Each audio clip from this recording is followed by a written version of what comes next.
On this episode of the Josh Kirby on Sports podcast, my good man Josh will be taking an inside look at the Redskins' loss against the Falcons this past weekend. And we will also be looking at the NFL scores this past weekend, as well as some college football upsets and college football as well this past weekend. That's all coming your way next on the Josh Kirby on Sports podcast. Oh, indeed. I'm glad you connected. This is Dave Johnson, voice of the Washington Wizards. You have connected to the right place because you are listening to my man, Josh Kirby on Sports Podcast. All right, ladies and gentlemen, episode 12 of the Josh Kirby on Sports Podcast starts right now. Thanks so much for tuning in once again. And if you haven't already, make sure you find us on our social media pages. Facebook at Josh Kirby, at Kirby on Sports Podcast, Instagram at Josh Kirby on Sports Podcast, Twitter at Kirby on Sports, and make sure you email us, as always, at Kirby on Sports Podcast. I'm going to get into it right now. I was right. I kept saying the Washington Redskins, I'm not bought on them, and I was right. 38-14 loss at home against the 3-4 Atlanta Falcons. That was, I sort of expected it from the beginning. Like it was just too good to be true. The Redskins in third place with a 5-2 record, but it came down to who was the better team in that game, and the Falcons came up big. They got a big win.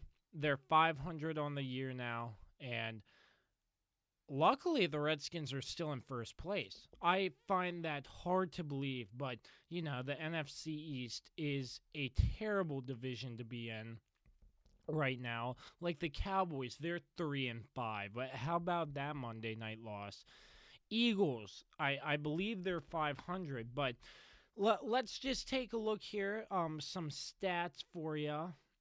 For the Redskins, lead rusher, Alex Smith, 1 carry, 22 yards. Adrian Peterson got the ball 9 times and only rushed 17 yards. That's an issue. I kept saying this. I'm going to keep saying this. If the Redskins want to win, establish the run game early. Yeah, we all know the Falcons' defense sucks. But the Redskins did not establish the run game. If you do not establish the run game, you're not going to win the football game. And in every situation, every single game the Redskins have been in, and they have not established the run, they have lost. And we see that again this week. So I'm not really sure what the problem is, why they can't be a consistent team on a week-to-week basis. But, I'm just mind blown at this point. Like, why are you going to give the ball to Adrian Peterson 9 times for only 17 yards? Seriously, give him the rock and let him pound the ball up the field. Capri Bibbs, 3 carries, 20 yards, 1 touchdown. Only touchdown on the ground for Washington on the day. Alex Smith, 30 for 46, 306 yards, a touchdown and an interception. Not a bad day, but Alex Smith, he just needs to learn how to throw the ball better. He's been off target everywhere you look, and you can see that here from the 30 for 46. If you look down receiving, as you all know, Paul Richardson is out for the season. He only got two receptions, 16 yards.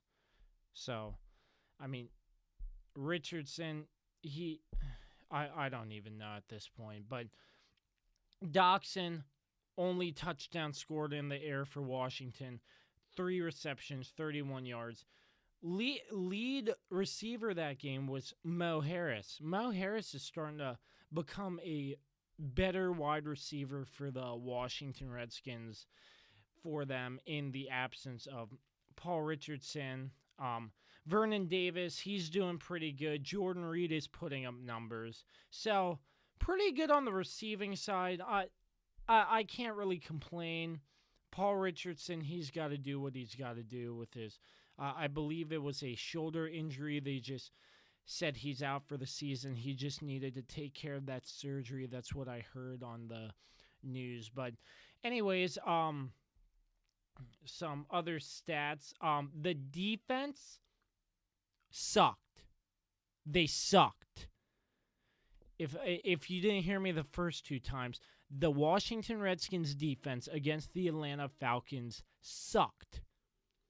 I mean, they picked up Clinton Dix.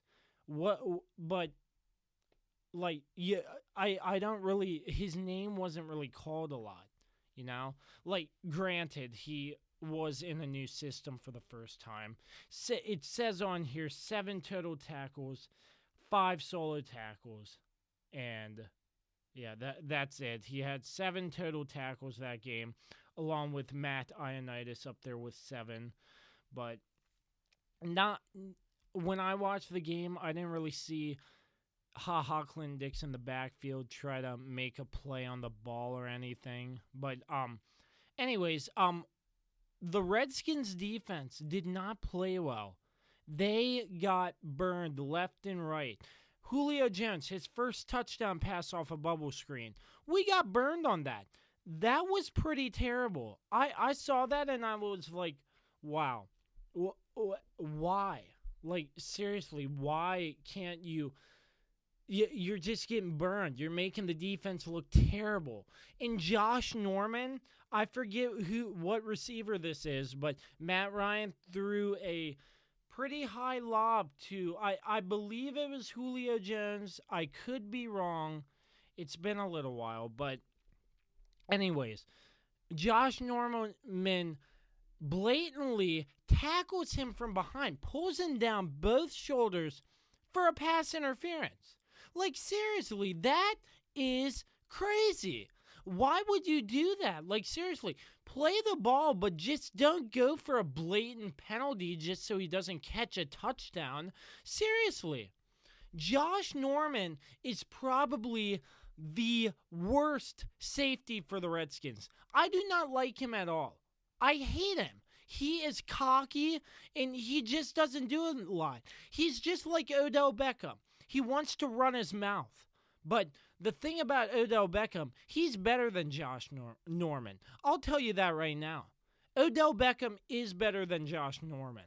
And Norman just likes to run his mouth, and he gets paid $80 million to run his mouth, be on Fox Sports, and do all his news stuff. He gets all distracted, and he doesn't like to play.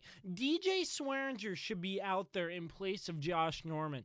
I seriously am done with what Josh Norman has done. Like, he hasn't done a lot. Only 1 interception this season, I think. And that was against Green Bay, I think. I don't know what. But DJ Swearinger, he knows how to get it done. He has the passion and the heart and the will to win. Josh Norman, he's just cocky, and he likes to run his mouth all the time. And he likes to make blatant fouls, and he gets burned all the time. And I don't really like that. I think the Redskins need to they just need to tighten up, and the Redskins need to win some football games. This 5-3 record, I'm still not bought on. It's crazy, but in a terrible NFC East division, 5-3, I'm just not liking it. The Eagles, there's going to be a great Sunday night matchup. The Dallas Cowboys and the Philadelphia Eagles. That's one you got to watch out for. If the Eagles win, the Eagles are probably going to win, by the way. But I have a feeling next week, who does Washington play next week? The Buccaneers. Oh, man. I don't even want to get started on that. But, excuse me. But the Redskins and the Buccaneers, that, I don't know, could Fitzmagic possibly come out and score 5 touchdowns? I mean, the way our defense looked last week, Fitzmagic is highly possible. But anyways, if that's the case, 5-4, if we lose to Tampa Bay, Philadelphia's 4-4. If they beat Dallas on Sunday night, we'll be tied for first. See, screw away first place just like that. The Redskins need to change. They need to be more consistent. And this game just proved we cannot be consistent. We're going to go out there and beat Carolina. We're going to beat Green Bay, and our defense looks amazing. We beat Dallas. Heck, Preston Smith had a strip sack against Dallas for a touchdown. The defense looked amazing in that game. But the 3-4 Atlanta Falcons put up 38 points on the Washington Redskins. I just want to touch on something here. Second half. Hold up. Where is it here? It's not even. I'm sorry. This is really confusing, but I just had it up. Oh, here we go. Okay.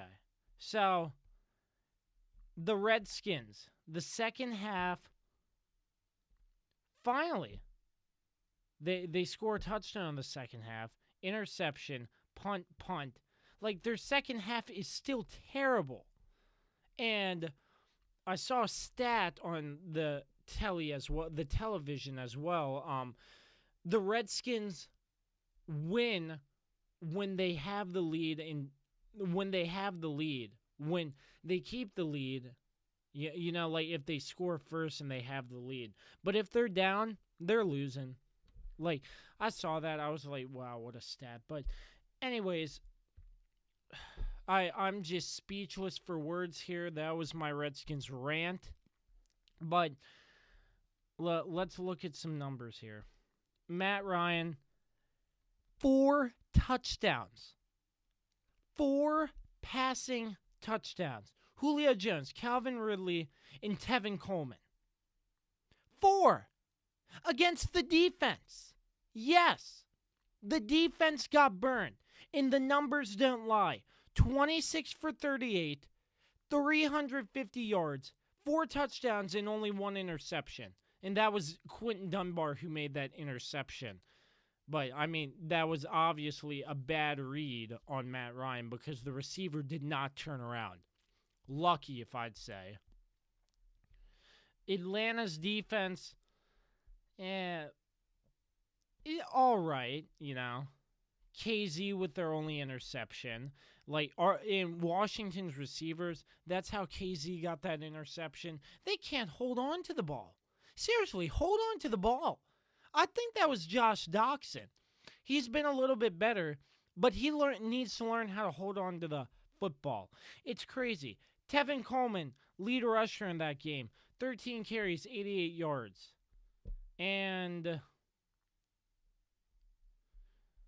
Ito Smith, 10 carries, 60 yards. Let's look here. 154 combined rushing yards. The Redskins, 79 combined rushing yards. That's not going to win you a football game. And I'm really not impressed by any of it. So, anyways, Redskins fall to 5-3. They're still in first place in the NFC East. And surprisingly, hopefully they can keep it. But as I said before, I am not bought on any of it. So, we'll just have to wait and see it. Next week, the Redskins at Tampa Bay. That's going to be interesting. Ryan Fitzpatrick is starting, so we'll see. And don't forget, I almost forgot here, the amount of injuries we've had. Sean Laval out for the year. Brandon Sheriff out for the year. Paul Richardson out for the year. 2 O-linemen? That's, oh my gosh. I just can't imagine if Tampa Bay's defense is any good, what nightmares Alex Smith will have in the backfield trying to throw without Brandon Sheriff and Sean Laval. So, luckily they picked up 2 guys, Jonathan Cooper and Luke Boanco, I think. Sorry if I botched that, but two guys, one at left guard and guard and center. And Jay Gruden also said that Tony Bergstrom will come in at right guard. So O-line is not looking that good with the amount of injuries. So we'll just have to see. That's a 1 o'clock start this Sunday, the Redskins and the Buccaneers. Thanks once again for listening to my take on the Washington Redskins. We're going to mix things up a little bit, and I will be sending you to my co-host CJ Mintier for the rest of the Josh Kirby on Sports podcast. Alrighty, folks. As always, my name is CJ Mintier, the co-host of the Josh Kirby on Sports podcast. Today, we're going to be doing things a little bit differently. Me and my good man Josh had some things to take care of this week, so we will be doing separate takes and insights into this past week of sports. So, let's go ahead and kick it off with the NFL this past week. Well, I have to say it was a very interesting week, especially starting off with Nick Mullins, who came in for the 49ers, tearing up the Raiders 34-3. 16 of 22 for 262 and 3 touchdowns in your first start. That's comparisons to Brett Favre back in the day, and it was huge news. Memes going everywhere of this guy now being the truth. Probably going to be the next Jimmy G, but no, you're not going to get the Jimmy G contract just like he did this past season. I mean, the 49ers, let's see what they can do with this momentum. Who knows if Nick Mullins can continue his way, but, I mean, I'm not that excited just because it was against the Raiders. I mean, they are 1-7 now, but John Gruden still thinks that this team can turn it around and take it home here in the next couple of years and be a Super Bowl caliber team coming up as well. Let's move on to the next game. The Bears and the Bills. Everyone thought that this game would be a blowout, and my God, it was. 41-9. I mean, if Nathan Peterman is in the game, if you have like a bet with someone and they want to say, let's just go against the Bills, just do that every single time, especially when Nathan Peterman is in the game. He was the top performer for passing that game, but he still had 3 interceptions. 41-9, though. 2 defensive touchdowns for the Chicago Bears. This is without Khalil Mack. I mean, this is huge for the Bears because Khalil Mack's been out the past couple weeks, and now they're still performing. Now, of course, as I said, it's against the Bills, as they dropped to 2-7 now on the season after having strange wins against Minnesota and Tennessee. We'll get to those here in a sec, but it's crazy to see how the Bills got those 2 wins, but they're struggling against all these other teams. Who knows when Josh Allen will come back?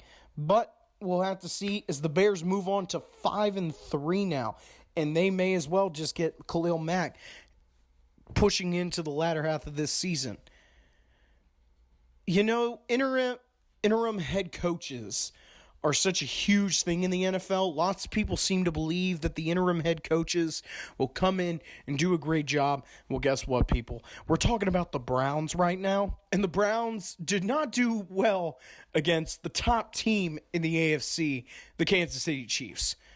They lost 37-21. Patrick Mahomes still throwing dots all over the field, 375 yards and 3 TDs. And Kareem Hunt is still on fire.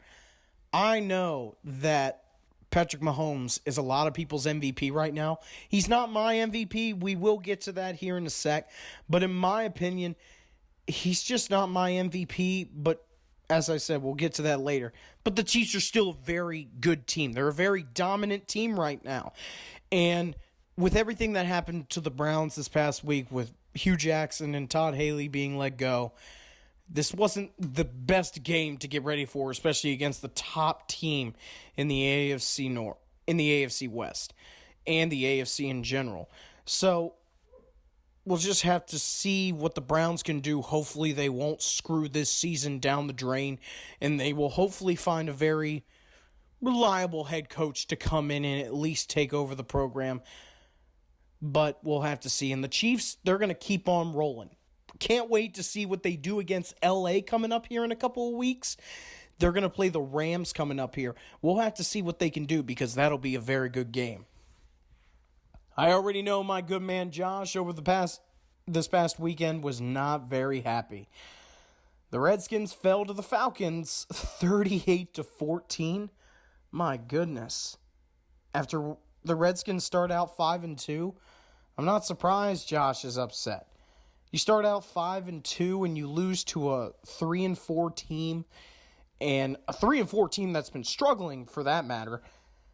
Julio Jones hasn't caught a touchdown pass until this game against the Redskins. Matt Ryan, 350 yards and 4 touchdowns. Unbelievable. You trade for HaHa Clinton Dix. No fly zone, right, Josh? I can already hear him screaming. But no fly zone? No. You don't get 350 yards and 4 TDs just against Matt Ryan. Like, that's unbelievable for him. And Julio Jones ended his 12-game touchdown drought now in this game. The Redskins, I don't know what to say about them. I really don't. Josh will give you more insight on them because he's the man to go to for Washington sports just because he's such a huge fanatic on them.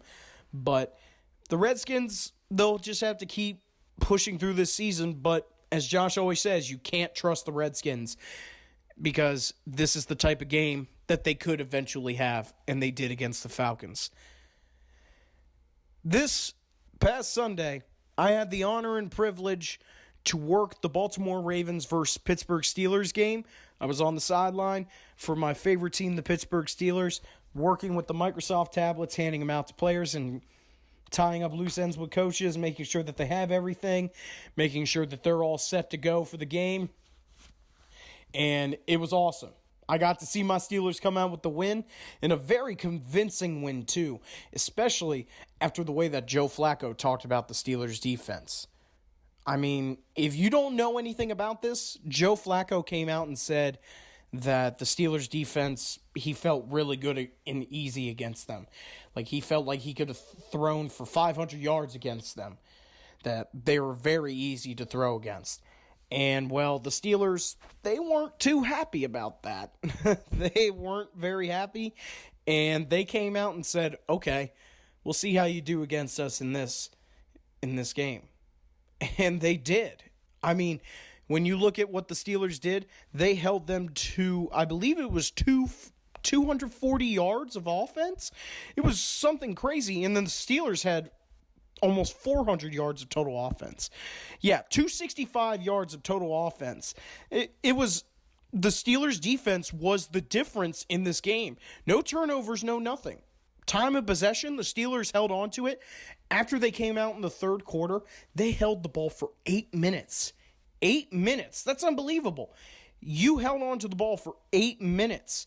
They sacked Joe Flacco twice this game, so not as much pressure, but they did get in his face. The Steelers, though, man, I love them, but they are not a disciplined team. They aren't. 8 penalties for 103 yards. They're the most penalized team in the league right now. They're the most penalized team, and it's continuing. Now, I know this is a rivalry game. Emotions get the best of you sometimes, but you have got to control your emotions, especially towards the end of the season, because it could be the end of a game. It could mean the end of a game. One screw up, one mess up, that's it. It's done. The Baltimore Ravens, they dropped to 4-5 now with the best defense in the nation. They have the best defense in the league, and yet they're 4-5. The Steelers are 5-2-1. It's crazy to me that at the beginning of the season you saw an 0-1-1 record. It's crazy to me how the Steelers have completely turned it around. And the big news now is Le'Veon Bell actually might be coming back. And you're saying that's not news to me. What are you talking about? They say that every week and he doesn't come back. Well, if you don't know, Le'Veon Bell tweeted out a tweet saying goodbye Miami, which is the place where he's been working out, his home down in Florida, basically his private training facility. And he said goodbye Miami. And I believe that it is now time that Le'Veon Bell will return to the Steelers. And I've said it on the podcast many times, do not play Le'Veon Bell. You keep James Conner in. please keep James Conner in. Please, because you are going to screw up the chemistry. You are going to screw up the cohesiveness of that offensive line and that offense in general if you try and start Le'Veon Bell over James Conner. If you ever seen The Longest Yard, that's basically what it's going to be like. If you've ever seen The Longest Yard in the game that the convicts play against the guards, that's what it's going to be like.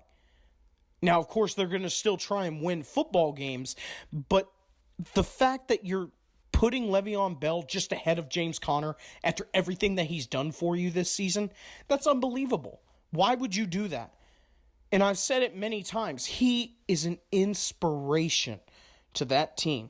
To have a player like James Conner on that team starting with everything that his story has done throughout his entire career, it's unbelievable. And to me, they have to keep him starting, to keep that cohesiveness and to keep that team chemistry up. The Steelers, they're looking good right now, but they have a tough test coming up in Carolina coming up on Thursday night. They're going to have to play against Cam Newton and the Panthers coming up after their hot win over the Tampa Bay Buccaneers. Now, I know you may feel that the Carolina Panthers, it's the Buccaneers. They're screwed up on offense as it is with this whole quarterback situation and everything. Yeah, you're completely right, but it's not just the quarterback situation. The defense has got to stop somebody. The Panthers are 6-2, and they put up 42 points against the Buccaneers. 42 points. That doesn't sound like an offensive issue to me at all. That sounds like a defensive issue. Cam Newton, 19 of 25 for 247 yards and 2 touchdowns. I haven't told Josh this, but Cam Newton's a good quarterback. Cam Newton is probably the scariest quarterback for me to go up against. In terms of what he is able to do, and he is probably the most physically gifted NFL quarterback ever. Like, his body, his arm, his running ability, it's crazy to me how people still say, like, he's just not that good of a quarterback because he doesn't throw the ball well. Well, yeah, not every quarterback does. Michael Vick did not throw the ball very well. He didn't, but he was the most exciting player to watch. But Cam Newton, in my opinion, if there was one player, one quarterback that you did not want running at you if you were a defensive back, it's Cam Newton, because Cam Newton will lower his shoulder and go at you. Now, that's every defensive back and linebacker's dream, but not for a guy who's twice your size. And for the Panthers, another tough test. They got to go to Pittsburgh on a short week and play them. But we'll have to see. It's going to be a good game for Thursday Night Football. Hopefully not a lot of players are injured, so we'll be able to see a good battle. But 5-2-1 Steelers versus the 6-2 Panthers on Thursday Night Football coming up. So for me, right now, the Texans are very impressive. This is the next game, by the way. The Texans beating the Broncos. The Broncos lose just after trading Demaryius Thomas to the Texans. How fitting how Demaryius Thomas traveled all the way down to Houston, Texas, just to go back to Denver and play for against the Broncos, and beat them in their home stadium. It's crazy. And Deshaun Watson, I know that he's probably not in the running of MVP, but I don't understand why he isn't. Because in my book, the MVP stands for the most valuable player, because if that player is not playing, then that team is screwed. Like, legitimately screwed. If you go back to last season, Deshaun Watson, through 5 or 6 games, had 19 touchdown passes. And then he tore his ACL in a practice. A non-contact injury. And it was so sad to just hear him have his season done like that. And the overwhelming support of players that came out and said, this guy is going to be an MVP one day. He has got the skills and the traits to be an MVP. Now he's showing it. The Texans started out 0-3 this season. Now they're 6-3. They've won 6 straight. Sure. Oh, they only won 19-17. That's not an impressive of a win. Every win in the NFL is an impressive win. Every single win is impressive. And to go into Mile High and do that, that's very good for the Texans. And they're going to keep moving on this season, especially with the way Deshaun Watson is playing. In my opinion, he's the comeback player of the year just because of his whole story and everything that he has done. He's a winner. Goes back to his Clemson days. He's a winner. When you want a win, you put the ball in his hands, and he is going to find a way to win. And that's what he's done. The Texans now 6-3, and they're looking strong. Let's move on to the next one. And as I said, the Saints took home the victory. Down go the 8-0 Rams. They are now 8-1 now. What a game. 45-35. It got a little crazy there at the end. It was 35-35. And then the Saints pulled away. 72-yard touchdown pass to Michael Thomas. He pulls out the cell phone and does the old Joe Horn touchdown celebration. Man, what a game. The Rams are going to be fine. The Rams are going to be fine. They have to put this loss behind them and just go out there and play ball, because it's not hard. It's very hard to win in New Orleans. It is very hard to win there, especially when the Saints are on a roll. Back when the Super Bowl year, 2010, 2011, 2012, those years were very hard to win in the Superdome. And it's the same way like it was with Seattle. It's hard to win in these types of areas. But this time, the Saints did a great job, and Drew Brees has my MVP vote. He has my MVP vote right now. Patrick Mahomes is a great quarterback. He really is. But Drew Brees has played amazing for his age. He has passed Peyton Manning's record. He has done everything to get his team to 7-1. And the one loss that they have, it's shocking that they lost. It really is, because you would think that the way the Saints are playing, the Drew Brees against the Rams, he had 137 QBR rating, quarterback rating. That's unbelievable. 25 of 36 for 346 yards and 4 touchdown passes. What? He is my MVP, man. You cannot. Oh my goodness, it's unbelievable to see Drew Brees out there doing what he does at his age. He passed Peyton Manning's record. That ball is now in the Hall of Fame, and he has one more year left on his contract to cement his legacy. He has another year to continue his legacy in the NFL. And I hope at the end of the year, even though as a Steelers fan, that he hopefully gets another ring.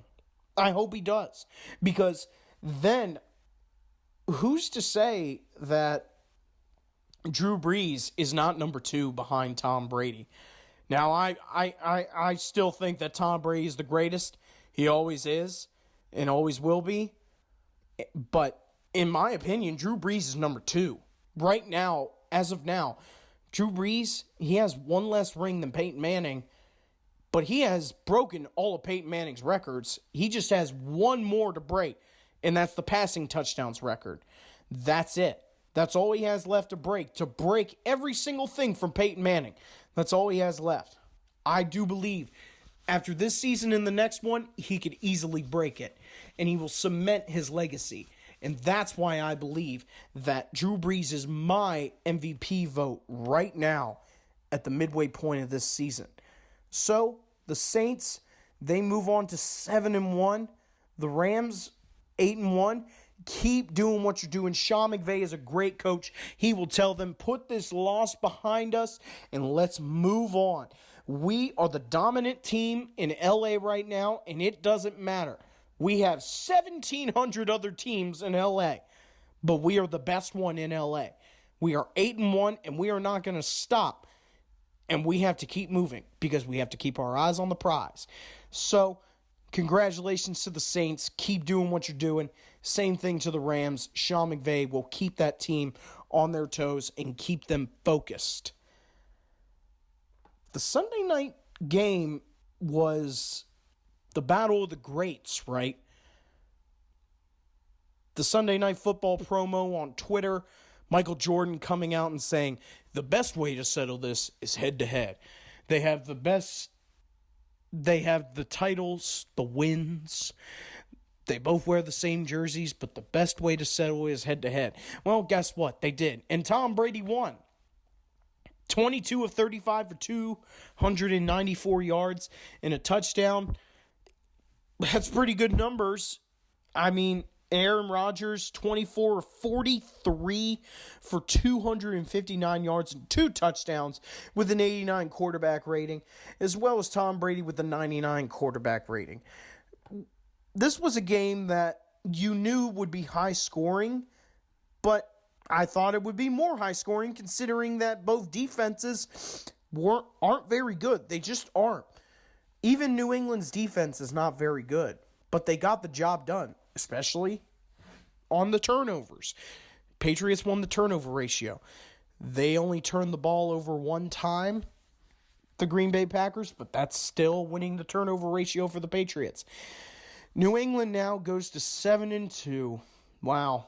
For people out there who thought that they were done after losing to the Lions, you just do not get it, do you, with the New England Patriots? You just don't.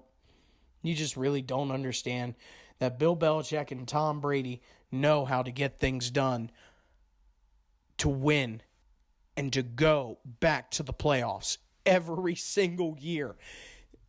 You guys just don't get it.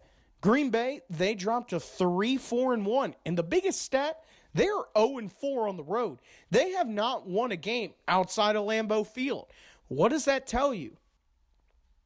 Packer fans out there are going to say, it's the defense. It's always the defense. You can't point fingers at one thing all the time. Guess what? The Patriots, they're disciplined.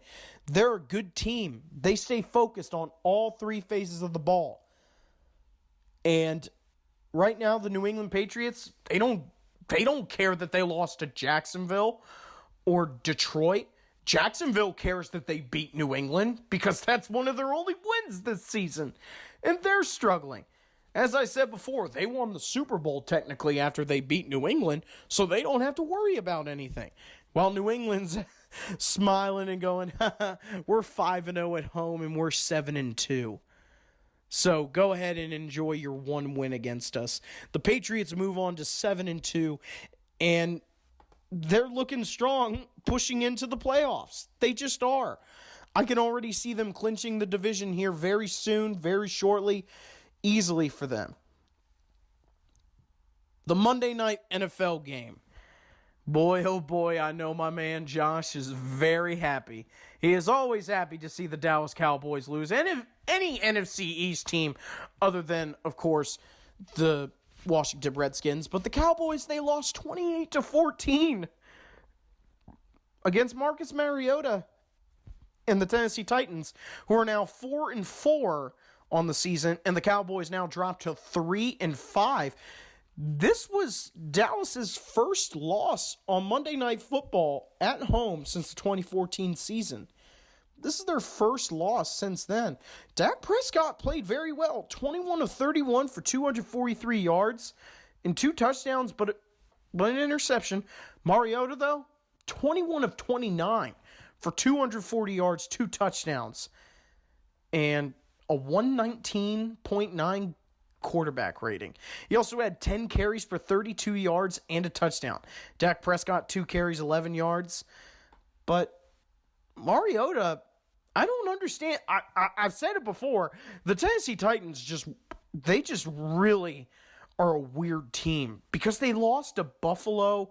They lost to just bad teams. They've lost to teams that you don't want them to lose to. But the biggest difference in this game is Tennessee's defense. They got to Dak Prescott 5 times, 5 sacks. Sure, Dallas got to Marcus 4 times with 4 sacks, but creating pressure, making mistakes, but also winning the turnover battle, even though Mariota fumbled it twice. This was just a weird game because, as I said, Tennessee just gets these wins against good teams, even though Dallas's defense is a little shaky at times. But I believe that that's just the motto over in Tennessee. We'll shock the people. We'll get it done against the good teams, but against the other teams, I don't think so. We'll just have to play it by ear, and we'll just have to see what we can come up with. But this week in NFL, a little strange. Starting out with the 34-3 win over the Oakland Raiders for the 49ers, Nick Mullins coming in and dominating, to ending with Mariota and the Titans shocking the Dallas Cowboys at AT&T Stadium on Monday Night Football. Coming up next week, as I said, the Panthers will take on the Steelers on Thursday Night Football. You got Detroit at Chicago against the Bears. The Saints will travel to the Bengals. Go Saints. Take care of the Bengals. Go do it. You got the Falcons and the Browns. I don't know what to think of that game. The Patriots versus the Titans. As I said, who knows? The Titans might be able to shock the league and say, hey, we're going to take out Tom Brady and the Patriots. Who knows? You got the Jaguars going down to Indianapolis. Kansas City will play against Arizona.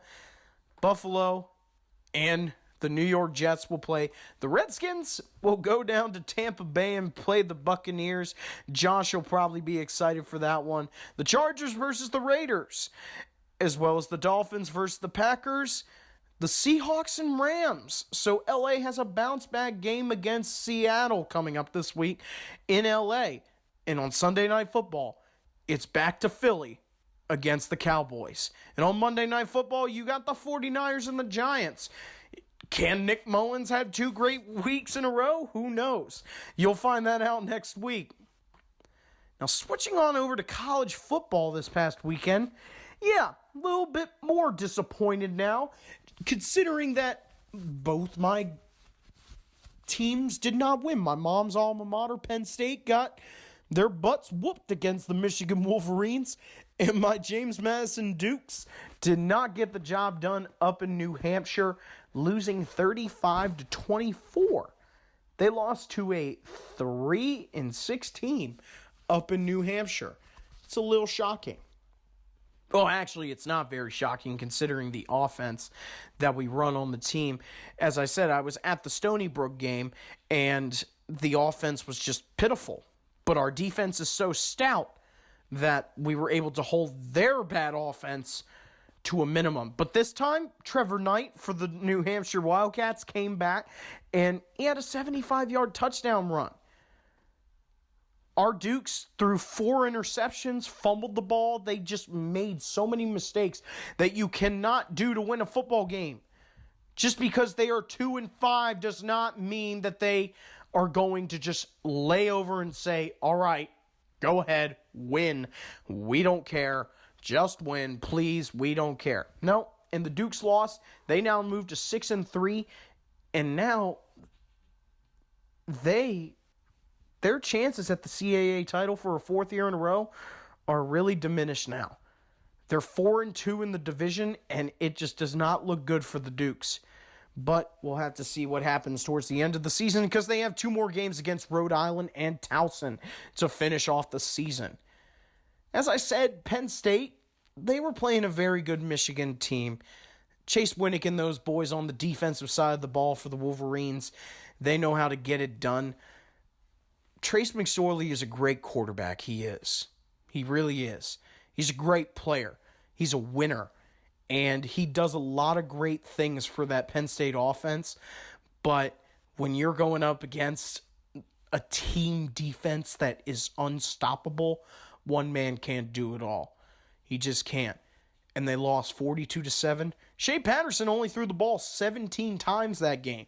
144 yards and 2 touchdowns. The running game, man. 20 carries for 132 yards and a touchdown for Karan Higdon. That's crazy. The run game for Penn State's defense is usually good. But this time it was not in the big house. And the Michigan Wolverines will now move to 8-1. And who knows? They may get into the college football playoff now with LSU being gone now and losing to Alabama. Let's jump to that game, actually. I predicted, and I'm sorry for my prediction not being right, because I was excited for this game. I truly was. I was excited to see this game be a close, contested matchup and just be a game that I could look back on the season and say, hey, yeah, this is what college football is all about. Alabama won 29-0 over number 3 LSU. Tagovailoa had 42 passes, 25 of 42 for 295 and 2 touchdowns. Damian Harris had 107 yards rushing and a touchdown as well. It's 29-0, and you're the number 3 team in the country. I'm very scared for every other team who's going to try and play Alabama. Because if LSU, the number 3 team in the country, can't do anything to even put points on the board, who else is going to do it then? Maybe Clemson, maybe Notre Dame, I don't know. But this is very scary to see these guys out here doing what they do. And it's very scary to see that the rest of the season might be very easy for them. It might be very easy for them. And so Alabama remains number 1 in the polls as well as the college football playoff. And we'll have to see where they can go. But it looks very easy for them towards the end of this season. Ohio State winning a close one over Nebraska. And I'm going to say it right now, Ohio State is overrated. They're overrated. And to me, this is a team that just they get ranked in the top 5 every single year. For the past 5 years, they've been ranked in the top 5, and they just fall off against a lot of teams. They just do. Congratulations. You beat a 2-6 team. 2-7 team by 5 points. You're the number 10 team in the country. You lost to Purdue. So you guys just are giving up on the season? On top of that, you guys just didn't lose to Purdue. You lost by 29 points. You got demolished against Purdue. And Purdue came back with another win against Iowa this week as well. They even beat Iowa. Let me find the score right here. They beat Iowa 38-36 with the game-winning field goal at the end to win it against number 16 Iowa. Ohio State is overrated in my book. They are. Every single year they're ranked in the top 5, and they only beat Penn State by 1 point. But 1 point is a win. It is a win. I will give you that. But Penn State also missed 3 field goals that game. They did. And they also had terrible play calling.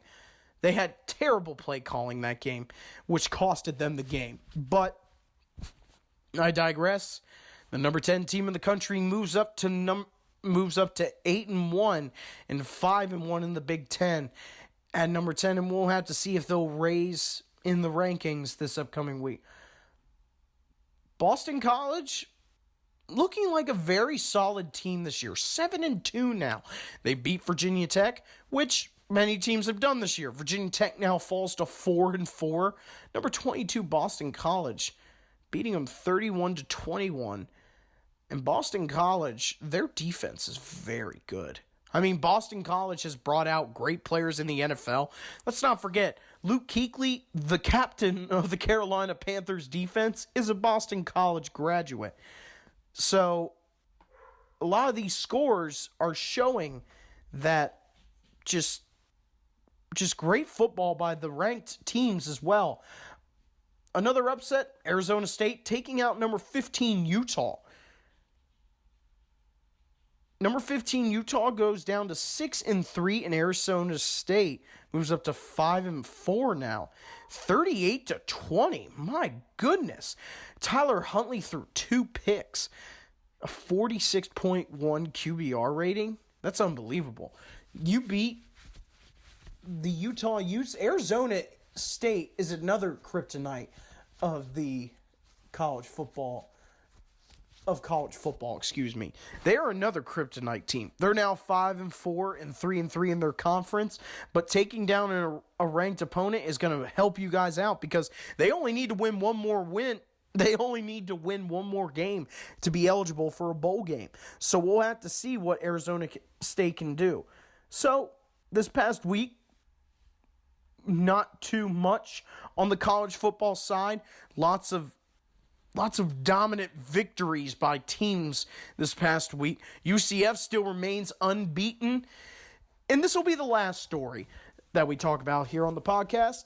UCF is now ranked number 12 in the polls. One of the only undefeated teams left in the entire country. And I was listening to a talk show the other day, and this guy was talking about UCF, and he was talking about how people say, why isn't UCF in the top 4? They're one of the only undefeated teams. Why can't they be in the college football playoff? Well, this guy goes on to talk about how UCF's strength of schedule is 127th in the country. 127th in the country in terms of strength of schedule. And so now people... And he was like, so you want to put them in the top 4? I don't think so.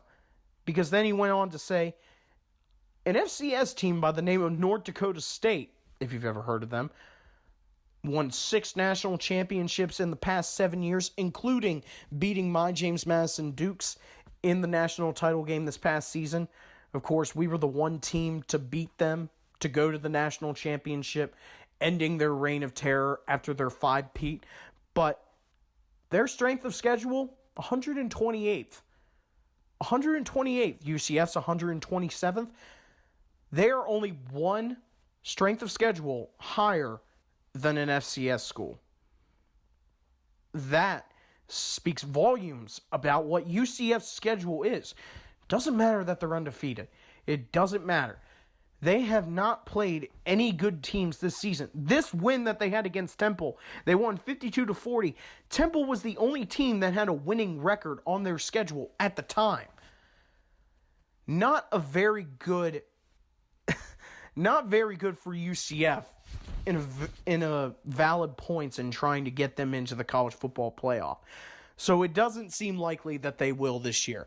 But who knows? Crazier things have happened. As always, guys, my name is CJ Mintier, co-host of the Josh Kirby on Sports podcast. As I said, this week's episode is going to be a little bit different. We're going to be taking different insights and looks into this past week in sports. But as always, me and my good man Josh Kirby, hope you guys have a wonderful day and enjoy the rest of your week. The next episode will be coming out next week, and we hope you enjoy the rest of your day. As always, peace out. Once again, thank you to my wonderful co-host, CJ Mintier, for doing most of the podcast today as I was out and about on the town. I was just busy with a lot of stuff, and I was unable to meet with CJ for a full segment. So once again, I hope you enjoyed our little different podcast. I appreciate you all tuning in once again, and make sure you check us out on social media. Email kirbyonsports@gmail.com, Facebook at Kirby on Sports Podcast, Twitter at Kirby on Sports, and our new Instagram page at Josh Kirby on Sports Podcast. Once again, a big thanks to Dave Johnson for our voice intro for the podcast. Really appreciate you, Dave. And until next time, we say so long. Have a great rest of your week, and we will catch you next time on the Josh Kirby on Sports Podcast.